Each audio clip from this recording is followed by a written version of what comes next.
Comme dans la vie, tout est possible si, à la base, il y a l'amour. Cette phrase étonnante de Chagall, que nous voyons ici en photo, éclaire autant la vie personnelle que l'œuvre de l'artiste. Elle éclaire aussi notre propos d'aujourd'hui, résistance et liberté, selon la proposition du philosophe Giorgio Agamben, pour qui dans toute œuvre de création, il y a une part de résistance. La résistance consiste-t-elle à faire table rase du passé ? Marc Chagall est né à Vitebsk en 1887, en Biélorussie, où son père est marchand de harengs, nous le voyons ici représenté avec sa grand-mère. Chagall est l'aîné de 9 enfants. Il est bègue et assez vite, il suit l'école avec difficulté. La famille vit dans le Stelt, quartier ou village où les Juifs de l'Empire russe sont obligés de vivre. Et sa famille, modeste, pratique le judaïsme hassidique, propre aux Juifs d'Europe centrale. Le hassidisme insiste sur la communication joyeuse avec Dieu par le chant et la danse, comme on le voit ici sur ce tableau de la danse qui provient du théâtre juif de Moscou. Malgré la distance entre son milieu d'origine et celui de l'art, Chagall découvre la peinture après des études secondaires écourtées. Son père, devant son talent, cède et l'envoie étudier chez le seul peintre du village, Yehuda Pen, qui fit son portrait que nous voyons ici. De 1907 à 1909, Chagall part étudier à Saint-Pétersbourg avec, dit-il, 27 roubles en poche. Une misère, autant dire. Mais par chance, il réussit à entrer à l'école de la Société pour la protection des arts.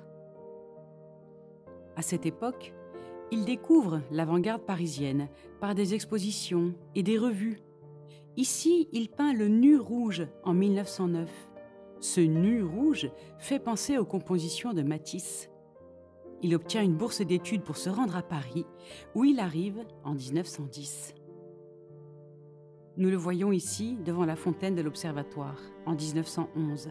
« À cette époque, écrit-il, j'avais décidé que j'avais besoin de Paris. La terre qui avait nourri les racines de mon art était Vitebsk, mais mon art avait besoin de Paris comme un arbre a besoin d'eau. » Chagall ne renie pas son héritage, mais il se tourne résolument vers l'avant-garde. Il commence alors à travailler dans les académies ouvertes à tous comme la Grande Chaumière, et son art se transforme radicalement. Voici ce qu'il en dit. « Depuis une semaine, l'atelier n'avait pas été balayé. Je peignais furieusement. C'est là, entre ces 4 murs, que j'ai lavé mes yeux, que je suis devenu un peintre. » Nous voyons ici l'atelier. Il s'approprie les découvertes de l'avant-garde, du fauvisme au cubisme. Le sol est remontant, comme dans le tableau de Van Gogh, La Chambre bleue. L'imprécision volontaire de la perspective fait danser tous les éléments de la composition. Elle combine plusieurs points de vue. Vue de haut, vue de face, vue de profil, à la manière des cubistes. Les lignes de fuite, en bas, convergent vers le cadre rouge et vide au centre de cette toile. Pourtant, il peint aussi à de multiples reprises Vitebsk, sa ville natale, comme dans ce tableau « Moi et le village » de 1911. Il y entremêle réalité et fantaisie, la paysannerie et le monde animal. Cette évocation est pour lui un lien avec le monde de son enfance, tout en intégrant le nouveau langage pictural de la modernité française, par les couleurs en aplat, les plans juxtaposés, les volumes décomposés. Résister, c'est prendre sa source dans l'héritage, pour rester libre. Conservant son identité propre, il dévoile son interprétation personnelle du cubisme. Il fait voir autrement.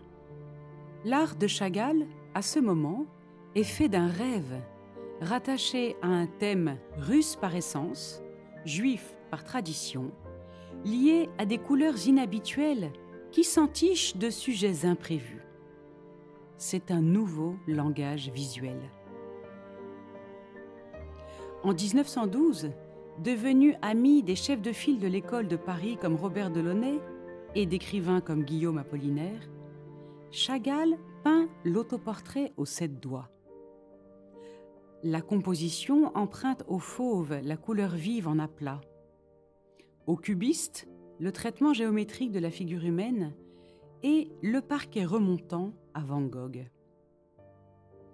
Dans cet autoportrait, Chagall se peint à Paris en train de réaliser un tableau évoquant Vitebsk. En haut, à gauche, il y a une vue de Paris avec la tour Eiffel. Et dans le coin droit haut, ses pensées vont à Vitebsk, signalées par les bulbes de la cathédrale orthodoxe. Entre les deux, nous lisons de droite à gauche une inscription en caractères hébraïques.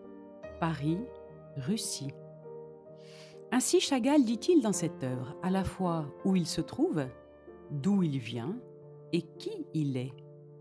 C'est sa triple identité. Juif, avec l'inscription en hébreu, russe, par l'évocation de Vitebsk, et peintre d'avant-garde, grâce à la tour Eiffel. Tout comme l'a peigné aussi son ami Robert Delaunay sur cette affiche hommage à la tour Eiffel. Mais n'y a-t-il que cela ? De la main gauche, Chagall présente son œuvre au spectateur. C'est une manière de montrer que la peinture n'est pas qu'un plaisir visuel. Elle a aussi un autre rôle. Avec l'autoportrait aux 7 doigts, Chagall s'interroge et nous interroge. Car la nostalgie et la fidélité à lui-même le ramènent toujours à ses origines. Et cette singularité sera sa force. Pourquoi peindre une main à 7 doigts ?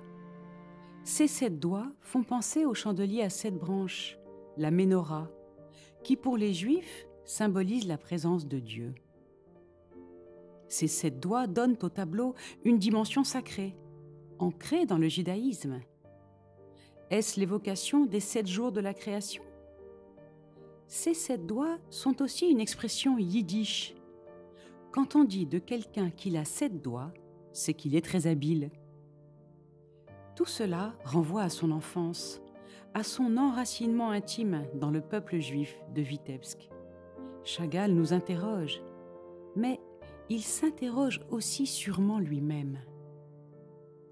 Partagé entre Vitebsk et Paris, partagé entre sacré et profane, partagé jusque sur son propre visage, blanc, partiellement masqué de noir, où les aplats de couleurs pures se juxtaposent, partagé enfin entre les traditions et les écoles nouvelles. Cette hésitation, Chagall la vit profondément, comme une quête de sens, au cœur de laquelle il s'adresse peut-être à Dieu par la prière, d'où le motif de la main menorah. À Vitebsk, il ressentait l'appel de Paris et de la modernité. À Paris, il pense toujours à Vitebsk. Et ce qu'il rencontre des nouvelles écoles artistiques le questionne, le séduit, mais le laisse aussi partager. Et c'est peut-être la clé pour comprendre le regard tourné vers le haut et vers l'intérieur de l'homme de l'autoportrait aux 7 doigts. Il ne se regarde pas, il ne nous regarde pas. C'est évident. L'autoportrait aux 7 doigts décrit un homme qui n'est pas là.